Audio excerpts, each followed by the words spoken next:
তাই বলছেন গতি নাই, গতি নাই, গতি নাই রে ভাই।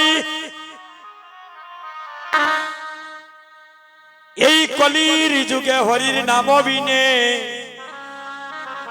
এই কলির জীবের আর মুক্তির কোনো উপায় নাই রে ভাই। হরের নাম, হরের নাম, হরের নাম হইব কেবল, আর কলো নাস্তইব, নাস্তইব, নাস্তইব গতির অন্যথা। চক্ষুদান দিল যে জন্মে জন্মে আমাদের সবার গুরু সে, আমাদের দিব্য জ্ঞান হৃদে প্রকাশ হলো। মন দিয়ে কথাগুলো শুনবেন। মহাজন কি বলছেন? আমাদের চক্ষুদান দিল যে জন্মে জন্মে আমাদের সবার গুরু সে, আর আমাদের দিব্য জ্ঞান হৃদে প্রকাশ হলো। মহাজন বললেন চক্ষুদান দিল যে আমাদের সবার জন্মে জন্মে প্রভু সে। আমরা যখন সবাই মায়ের মাতৃগর্ভে ছিলাম তখন আমাদের সবার দুটি নয়ন অন্ধ ছিল।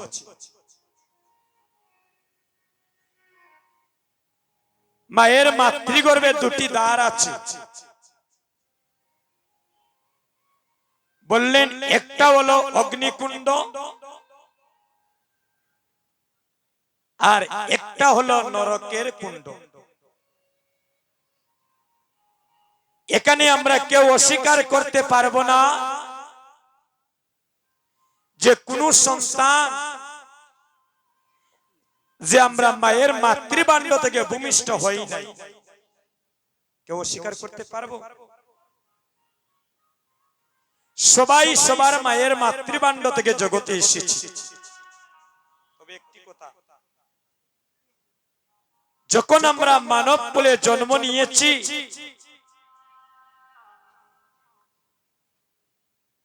আমরা কখন ধরাধামে আসলাম? আমরা জানি একটা সন্তান মায়ের মাতৃভাণ্ড থেকে ভূমিষ্ঠ হয় কখন? 10 মাস 10 দিন পরে। হয়তো 7 দিন 10 দিন এদিক সেদিক হইতে পারে নাকি মা? কথাগুলো শুনেন। আমরা যে জগতের বুকে সবাই আসলাম মায়ের মাতৃভাণ্ড থেকে আসার একটা সময় থাকে, বাধা থাকে। 10 মাস 10 দিন পরে না হয় 7 10 দিন ব্যতিক্রম হয় নাকি? আমরা বুঝতে পারি ওই মায়ের মাতৃভাণ্ড থেকে মহাপ্রভুর করুণায় একটা মানব জাতি জগতে আসতেছে। জন্মের পরে বুঝতে পারি সে অন্ধ না তার নয়ন চক্ষুদান দিয়েছে। জন্মের পরে বুঝতে পারি সে বুবা না সে কথা বলতে পারে। জন্মের পরে বুঝতে পারি তার চরণ দিয়ে চলার শক্তি ভগবান দিয়েছেন না সে পঙ্গু হয়ে জগতে জন্ম নিয়েছে। কথাগুলো একটু বিচার করবে। কিন্তু মায়ের মাতৃভাণ্ডে যখন থাকি তখন তো আমরা কেউ বলতে পারি না আমরা জগতে কিভাবে আসছি। কারণ উনি আমাদের দেহটা গঠন করে দিচ্ছেন কে? শ্রীমন গৌরাঙ্গ মহাপ্রভু। সকল মা সকল পিতা ভগবানের কাছে প্রার্থনা করে সন্তানটা যেন সুস্থভাবে ধরাধামে আসে। মা, জগতে আসার একটা সময়ে বাধা থাকে, কিন্তু ভক্তগণ এই জগৎ থেকে যাবার কিন্তু কোনো সময়ে বাধা থাকে না রে ভাই। 5 বছরের শিশু মারা যায়, 20 বছরের সন্তান মারা যায়, আবার দেখা যায় অনেক সন্তান জন্ম নিয়েও মারা যায়। তার কারণটা কি মা? এটা হচ্ছে কলির যুগ।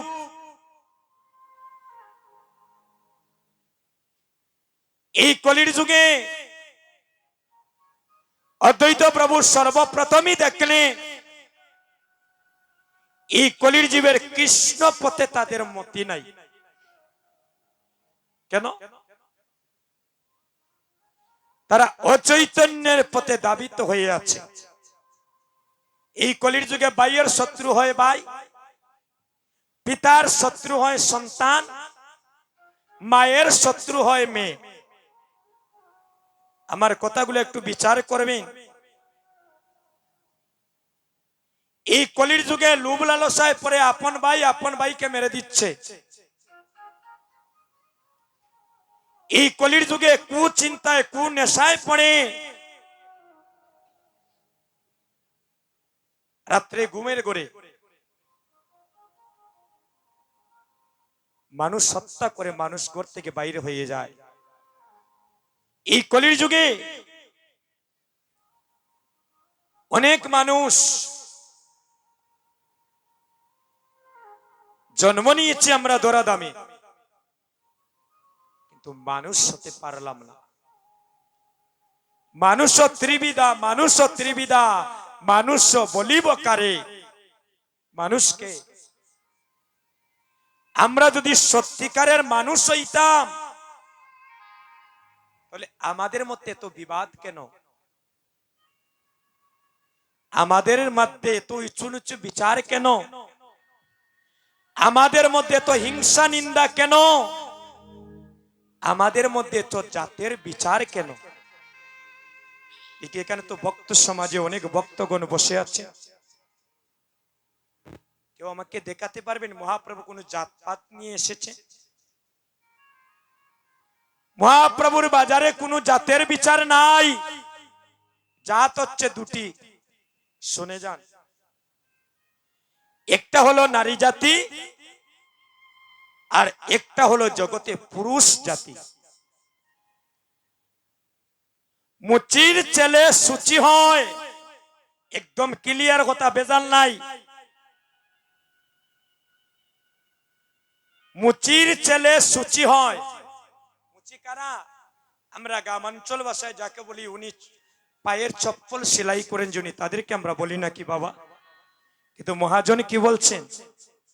মুচির ছেলেও সূচি হয় যদি আমার কৃষ্ণ বোঝে। বুঝতে পারছেন? আর সূচির ছেলে মুচি হয় যদি আমার কৃষ্ণ তেজে। ভক্তগণ,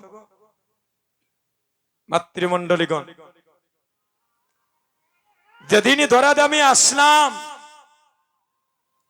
কেউ কোনো জাতের গৌরব আর ধনের গৌরব নিয়ে আসি নাই। আসার সময় একটা নদী পাড়ি দিলাম, ওই নদীটার নাম হলো ভব নদী। আর যেদিন এই জগৎ থেকে চলে যাব দাদা, এই সুন্দর পৃথিবী ছেড়ে যেদিন চির বিদায় নিব, আবার সবাইকে একটা নদী পাড়ি দিতে হয়। ওই নদীটার নাম হলো বৈতরণী নদী। তে মারা যাওয়ার পরে যে নদী পাড়ি দিতাম, আমরা টাকা পয়সা সঙ্গে নিয়ে যেতে পারবো নাকি দাদা? শাস্ত্রে বলছেন একমাত্র যাবে মধুর হরিনাম কৃষ্ণ নাম। এ কলির জীব যদি শেষের দিনে যদি তুমি ভব নদী পাড়ি দিতে চাও,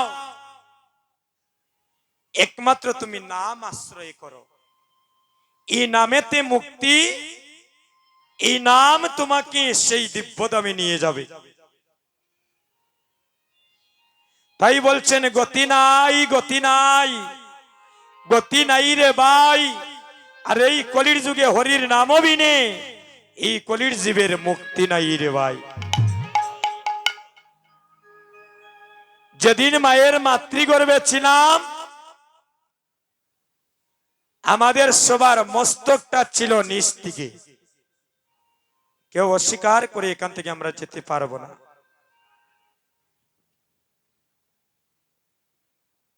আর দুটি চরণ ছিল মায়ের মাতৃভাণ্ডের উপর দিকে।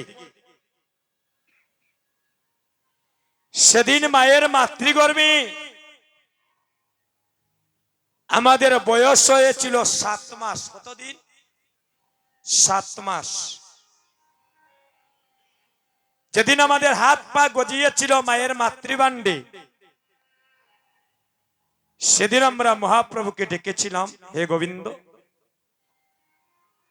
এই মাতৃজঠরে এই অন্ধকারে আমি জগতের কিছুই দেখতে পাচ্ছি না, আমার এখান থেকে তুমি উদ্ধার করো। যুগে যুগে ভগবান ভক্তের মনোবাঞ্ছা পূর্ণ করেছে। এমন কাতর কণ্ঠে সেদিন আমরা ডেকেছিলাম বাবা। সেদিন আমাদের ডাক শুনে দয়াল গুরুর গুরুরূপে মায়ের মাতৃভাণ্ডে এসে আমাদেরকে প্রথম বলেছিলেন, হে বৎস, তুমি আমায় কেন এভাবে কাতর কণ্ঠে ডাকছো? বলে, ডাকছি প্রভু, এই মাতৃভাণ্ডে আমার যে আর ভালো লাগে না, কারণ এমন ভাবে আমি শুয়ে আছি, না জগতের কিছু দেখতে পাই, না গোবিন্দ ভজন সাধন করার সুযোগ পাই। ওমা, আপনাদের ঋণ আমরা কোনোদিন শোধ করতে পারবো না মা। এই জগতে দুইজন মানুষের ঋণ কখনো শোধ করা যায় না। কয়জন? দুইজন। একজন হলেন গর্ভধারিণী মা, আর আরেকজন হলেন জন্মদাতা পিতা। এই আসরে যারা ভক্তগণ বসে আছেন, অনেকে গুরু দীক্ষায় দীক্ষিত হয়েছেন। কারা কারা গুরু দীক্ষা নিয়েছেন একবার হাতটা তুলবেন। যারা গুরুদেবের কাছ থেকে বীজ মন্ত্র নিয়েছেন একবার হাতটা তুলেন, একবার হাত তুলেন। আমিও নিয়েছি মা, আপনাদের সাথে আমিও হাতটা তুললাম। কথা কি হলো জানেন? আমরা যে গুরু দীক্ষা নিলাম, এই গুরু দীক্ষা আমরা কেন নেই? এই দীক্ষাটা নেওয়ার কারণটা কি? আমরা সচরাচর বলে থাকি যে গুরু দীক্ষা না নিলে কৃষ্ণ সেবার অধিকার পাওয়া যায় না, নাকি? আপনারা কি বলেন? গুরু দীক্ষা না নিয়ে কি গোবিন্দ সেবা দেওয়া যায় না? শাস্ত্রে বলছেন, গুরুদেব তোমার কর্ণমূলে কৃষ্ণ নাম দিয়ে ওই অচৈতন্য দেহটাকে কৃষ্ণ সেবায় ব্রতী করে দিচ্ছে। যাও, আমি তোমাকে ভালো রাস্তা দেখিয়ে দিলাম, এবার তোমার কর্ম তুমি করো। এখন গুরুদেব দেখাইলা ওই রাস্তায় গেলে তুমি বৃন্দাবন ভাইবাই, ওখান ফাতারে যদি আরেক রাস্তায় যাওগি, এটা তো গুরুদেবের দোষ নাই, নাকি? সঙ্গ গুণে শাস্ত্রে শত শত প্রমাণ আছে, একটু পরে বলবো। সঙ্গ গুণে কত মদের নেশা ছেড়ে কৃষ্ণ নেশায় ডুবেছে কত মানুষ, তার শত শত প্রমাণ আছে। সঙ্গ গুণে মানুষ সৎপথে আসে, আবার সঙ্গ গুণে মানুষ কলঙ্কিত হয়। সঙ্গ হলো দুই প্রকার, ভালো সঙ্গ, খারাপ সঙ্গ, নাকি? গুরুদেব বললেন, হে জীব, আমি তোমার কর্ণমূলে কৃষ্ণ নাম দিলাম, এবার যাও তোমার মানব জনম তুমি ধন্য করো কৃষ্ণ সেবায় লেগে। আচ্ছা, আস্তে। এখন মনে করে আপনার বাড়িতে আপনার গুরুদেব আসলেন, মন দিয়ে কথাগুলো শুনেন। আপনার বাড়িতে আপনার গুরুদেব আসলেন, আপনার বাবাও ঘরের মধ্যে বসা। কয়জন হলেন? কয়জন? দুইজন। কে কে? আপনার জন্মদাতা পিতা আর আপনার দীক্ষা গুরু। আর মনে করেন কুলপুরোহিত ব্রাহ্মণ বসা, কয়জন হলেন?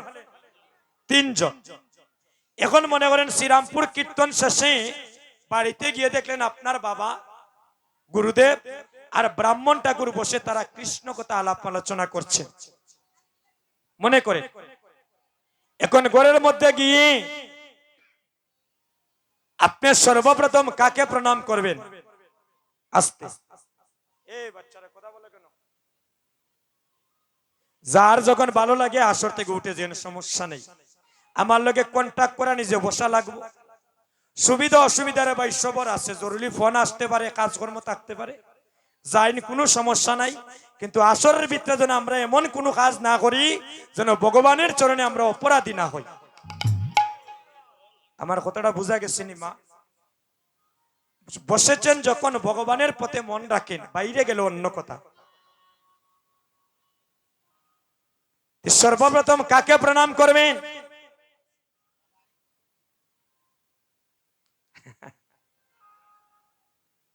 খালি আমরা আনিয়া কীর্তন গাওয়াইয়া লাভ আছেন? কীর্তন গাইতে গাইতে শরীরের অবস্থাও খারাপ। যদি কীর্তন শুনে আর কীর্তন দিলেও লাভ হবে না যদি সেটা শোনার মতো যদি শুনতে না পারে। সর্বপ্রথম কাকে প্রণাম করবেন? অনেকে বলছেন গুরুদেবকে। শাস্ত্রে বলছে সর্বপ্রথম তোমার জন্মদাতা পিতাকে প্রণাম করতে হবে, যেটা শাস্ত্রে বলছে। কারণ ওই পিতামাতা যদি তোমাকে জগতে না আনতেন তাহলে তুমি দীক্ষা গুরু পেতে কেমন করে? যদি তোমার জন্মদাতা পিতামাতা সাধনা করে তোমাকে যদি মানব কুলে না আনতেন বাবা, তারপর না তুমি দীক্ষা গুরু পেলে, জগতে বন্ধু বান্ধব পেলে, সঙ্গের সাথী সবাই পেলে। একটা কথা আছে না শাস্ত্রে, যে মাতা গুরু, পিতা গুরু, গুরু জ্যেষ্ঠ ভাই, আর তার সমান অধিক গুরু আমরা ভজনেতে পাই। এখন আসল কথায় আই, কয়জন আমরা সাধন ভজন পথে থাকি? ঠিক সাধন ভজনে কয়জন থাকি? একজন মায়ের যে স্বামী আছে তার প্রমাণ কি থাকো? একজন মায়ের যে স্বামী আছে তার প্রমাণ কি?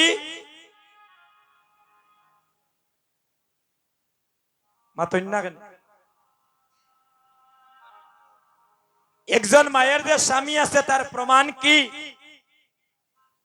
হাতের মধ্যে শাখা আর সিথির মধ্যে সিঁদুর, নাকি? একজন মায়ের যদি হাতে সিঁদুর থাকে, সিথিতে সিঁদুর থাকে, আর হাতের মধ্যে যদি শঙ্খ থাকে, আমরা বুঝতে পারি ওই মায়ের একজন গার্জেন আছে, একজন স্বামী আছে, নাকি? একজন মায়ের কয়জন স্বামী? গতকাল কীর্তনে আসলাম ওই মৌলভীবাজার, গ্রামটার নাম ভুলে গেছি, অভিসারে ফাঁসগাঁও, কোকা কীর্তনিয়া বাবুর বাড়ির পাশে ছিলাম কীর্তনে। একজন মা তুলা মারে হয় না, আমার 28 জন স্বামী রব। আমি কই রে, এই তো নতুন খবর পাইলাম। আর একজন মা কইলা, তাইলে কইছেন তার আমি কম কইতাম মানে, এই কইন আমার 38 জন আছে। আর একজন কইন 18 জন, আর একজন কইন 8 জন। আমি কইলাম রে মরি গেছি, একটু দেখাই।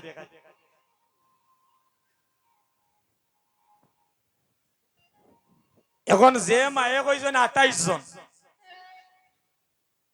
আপনাদের মতো নবীন বয়স হয়তো অনুমান করলাম বেশ বেশি দিন হয় নাই স্বামীর ঘরে এসেছে, 4-5 বছর হবে অনুমান করে, যেটা বুঝতে পারলাম।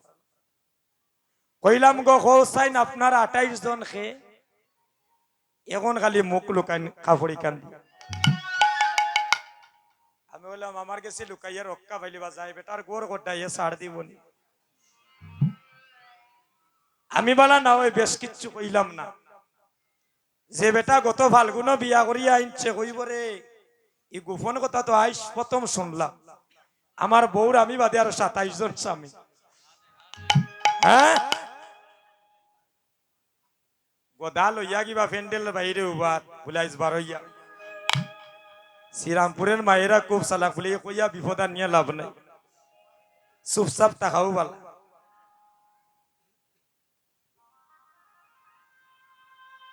একজন মায়ে 5 জন স্বামী, আবার বলছেন একজন মায়ে 2 জন স্বামী। একজন কে? সচির নন্দন গৌর হরি, ঈশ্বর পরম কৃষ্ণ, যিনি সচ্চিদানন্দ বিগ্রহ, যিনি অনাদি আদি গোবিন্দ, যিনি হলেন সর্বকারণের কারণম।